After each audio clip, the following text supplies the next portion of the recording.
ओम शांति। 2 अप्रैल 2025। आज की मुरली। मीठे बच्चे, इस पुरानी पतित दुनिया से तुम्हारा बेहद का वैराग्य चाहिए, क्योंकि तुम्हें पावन बनना है। तुम्हारी चढ़ती कला से सबका भला होता है। प्रश्न।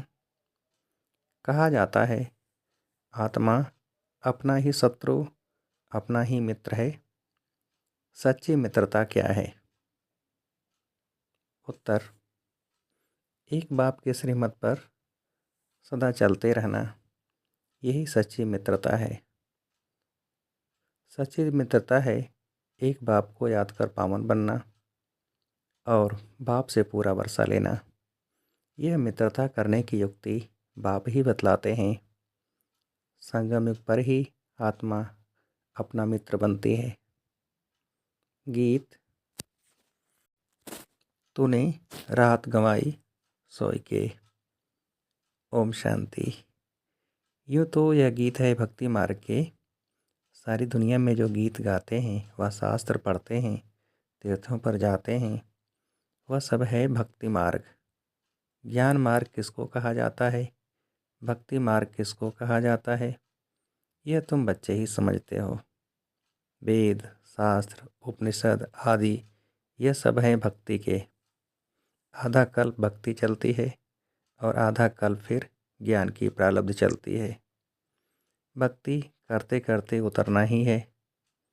84 पुनर्जन्म लेते नीचे उतरते हैं, फिर एक जन्म में तुम्हारी चढ़ती कला होती है। इसको कहा जाता है ज्ञान मार्ग। ज्ञान के लिए गाया हुआ है 1 सेकंड में जीवन मुक्ति।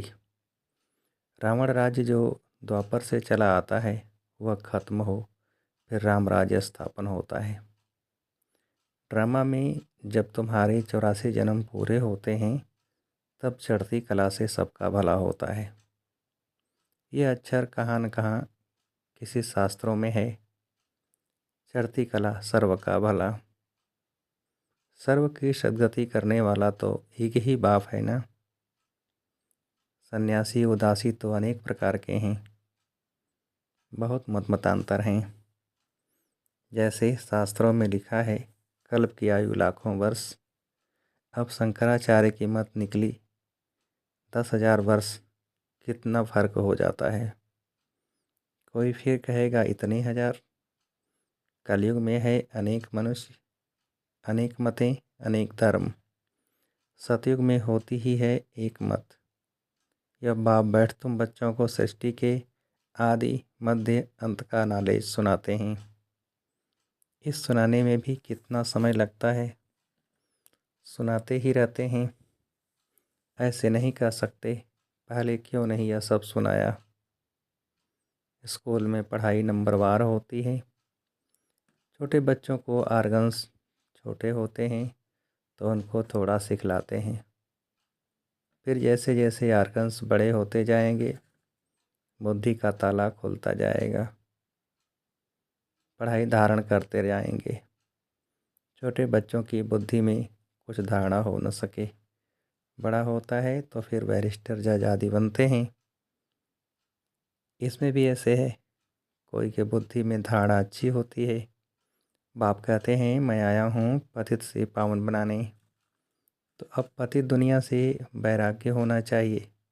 आत्मा पावन बने तो फिर पतित दुनिया में रह न सके। पतित दुनिया में आत्मा भी पतित है, मनुष्य भी पतित हैं। पावन दुनिया में मनुष्य भी पावन, पतित दुनिया में मनुष्य भी पतित रहते हैं। यह है ही रावण राज्य, यथा राजा रानी तथा प्रजा। यह सारा ज्ञान है बुद्धि से समझने का। इस समय सभी की बाप से है विपरीत बुद्धि। तुम बच्चे तो बाप को याद करते हो, अंदर में बाप के लिए प्यार है, आत्मा में बाप के लिए प्यार है, रिगार्ड है, क्योंकि बाप को जानते हैं। यहाँ तुम सम्मुख हो, शिव बाबा से सुन रहे हो। वह मनुष्य सृष्टि का बीज रूप ज्ञान का सागर, प्रेम का सागर, आनंद का सागर है। गीता ज्ञानदाता परम पिता त्रिमूर्ति शिव परमात्मावाच। त्रिमूर्ति अक्षर जरूर डालना है, क्योंकि त्रिमूर्ति का तो गायन है ना, ब्रह्मा द्वारा स्थापना, तो जरूर ब्रह्मा द्वारा ही ज्ञान सुनाएंगे। श्री कृष्ण तो ऐसे नहीं कहेंगे कि शिव भगवान वाच, पेड़ा से कुछ होता नहीं, न उनमें शिव बाबा की प्रवेशता हो सकती है।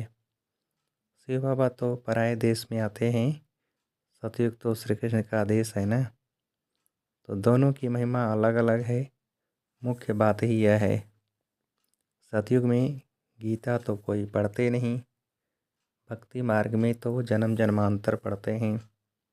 ज्ञान मार्ग में तो वह हो न सके, भक्ति मार्ग में ज्ञान की बातें होती नहीं।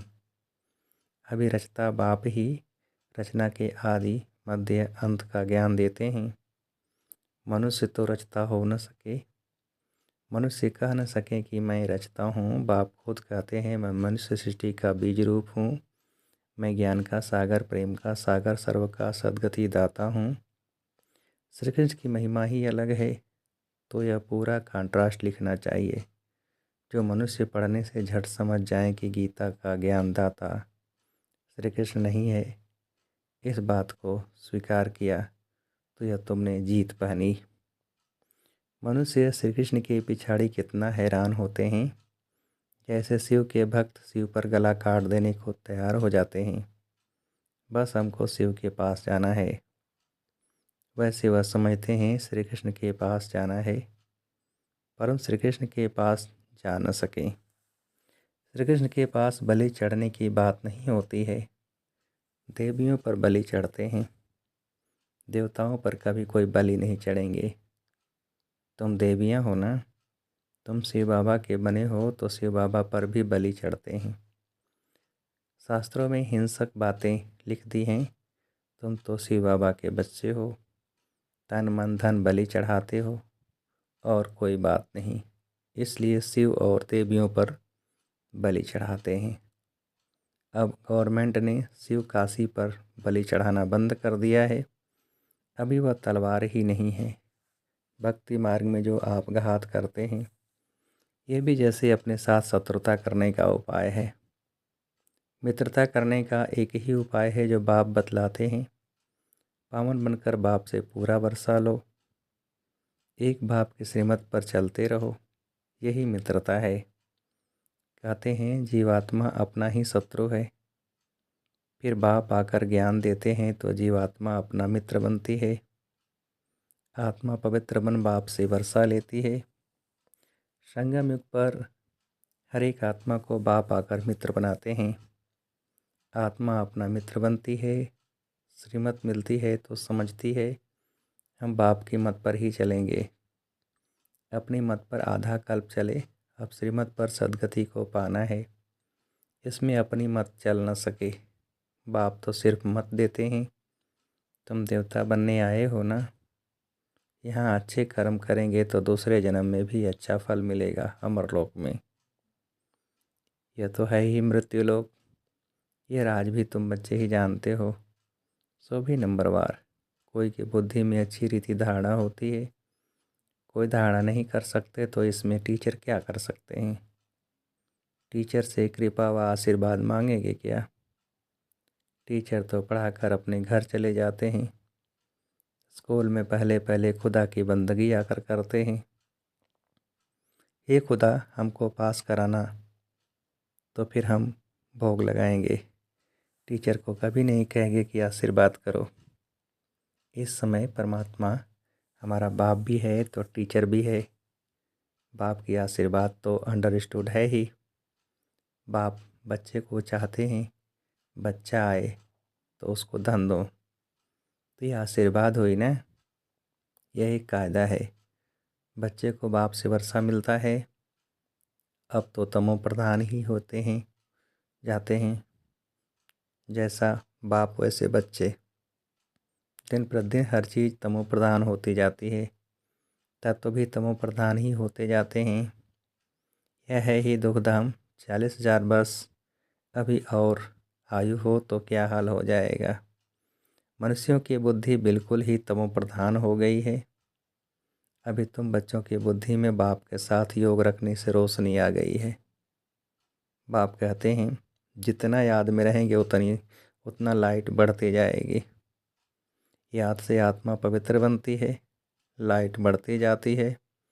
याद ही नहीं करेंगे तो लाइट मिलेगी नहीं। याद से लाइट वृद्धि को पाएगी।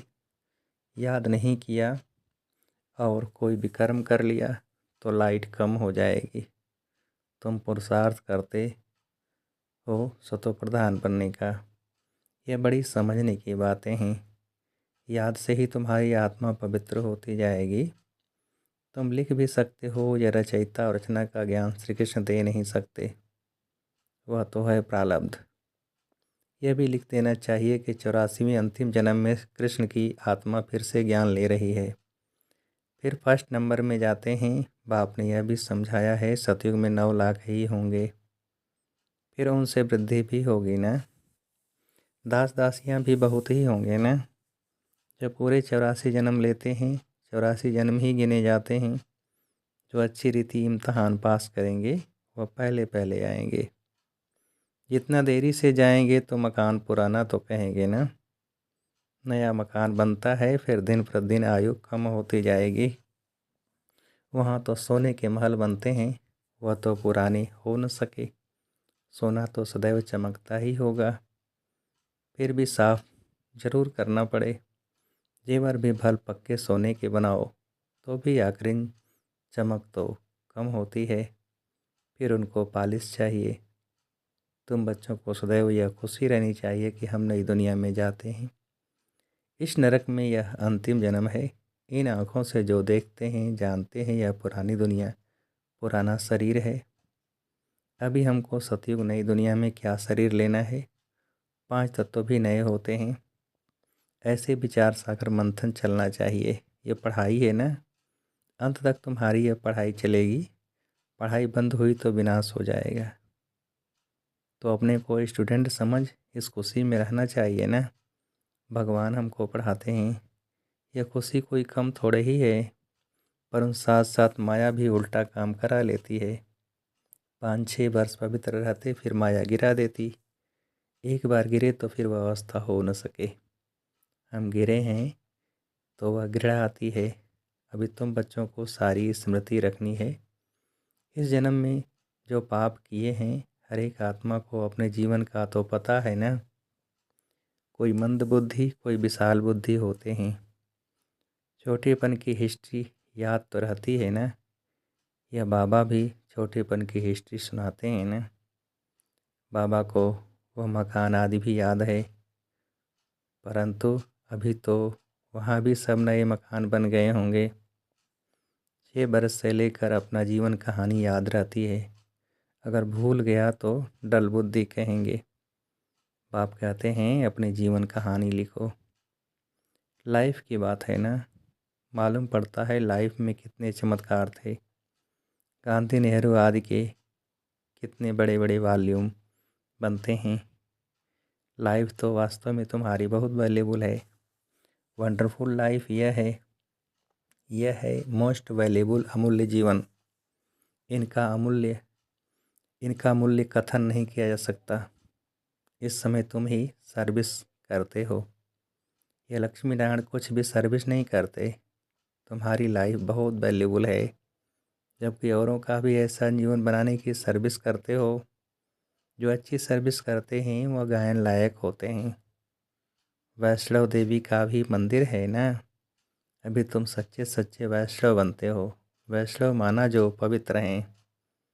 अभी तुम्हारा खान पान भी वैष्णव है। पहले नंबर के विकार में तो तुम वैष्णव पवित्र हो ही। जगदम्बा के यह सब बच्चे ब्रह्मा कुमार कुमारियाँ हैं ना।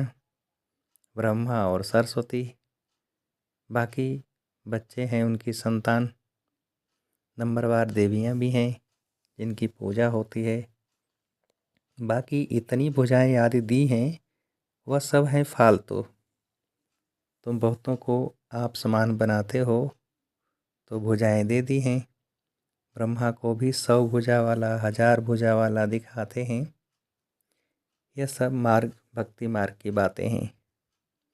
तुमको फिर बाप कहते हैं दैवी गुण भी धारण करने हैं। किसको भी दुख न दो, किसको उल्टा सुल्टा रास्ता बताए सत्यानाश न करो। एक ही मुख्य बात समझानी चाहिए कि बाप और वर्षे को याद करो। अच्छा, मीठे मीठे से खिलते बच्चों प्रति माता पिता बाप दादा का याद प्यार और गुड मॉर्निंग। रूहानी बाप की रूहानी बच्चों को नमस्ते। हम रूहानी बच्चों की रूहानी बाप को नमस्ते। धारणा के लिए मुख्य सार। पहली पॉइंट, गायन व पूजन योग्य बनने के लिए पक्का वैष्णव बनना है। खान पान की बुद्धि शुद्धि के साथ पवित्र रहना है। इस वैल्यूएबल जीवन में सर्विस कर बहुतों का जीवन श्रेष्ठ बनाना है। दूसरी पॉइंट, बाप के साथ ऐसा योग रखना है जो आत्मा की लाइट बढ़ती जाए। कोई भी विकर्म कर लाइट कम नहीं करना है, अपने साथ मित्रता करनी है। वरदान, स्व स्थिति की सीट पर स्थित रह। परिस्थितियों पर विजय प्राप्त करने वाले मास्टर रचता भव। स्व स्थिति की सीट पर स्थित रह। परिस्थितियों पर विजय प्राप्त करने वाले मास्टर रचता भव। विस्तार, कोई भी परिस्थिति प्रकृति द्वारा आती है, इसलिए परिस्थिति रचना है और स्वस्थिति वाला रचयिता है। मास्टर रचता व मास्टर सर्वशक्तिवान कभी हार खा नहीं सकते, असंभव है। अगर कोई अपनी सीट छोड़ते हैं तो हार होती है। सीट छोड़ना अर्थात शक्तिहीन बनना। सीट के आधार पर शक्तियाँ स्वतः आती हैं। जो सीट से नीचे आ जाते उन्हें माया की धूल लग जाती है। बाप दादा के लाडले मर्जीवा जन्मधारी ब्राह्मण कभी देह अभिमान की मिट्टी में खेल नहीं सकते। स्लोगन, दृढ़ता कड़े संस्कारों को भी मोम की तरह पिघला देती है, यानी खत्म कर देती है। दृढ़ता कड़े संस्कारों को भी मोम की तरह पिघला देती है, यानी कि खत्म कर देती है। अच्छा, अब अव्यक्ति सारे। कंबाइंड रूप की स्मृति से सदा विजयी बनो। जैसे ज्ञान स्वरूप हो ऐसे स्नेह स्वरूप बनो। ज्ञान और स्नेह दोनों कंबाइंड हो, क्योंकि ज्ञान बीज है, पानी स्नेह है। अगर बीज को पानी नहीं मिलेगा तो फल नहीं देगा। ज्ञान के साथ दिल का स्नेह है तो प्राप्ति का फल मिलेगा। अच्छा, ओम शांति।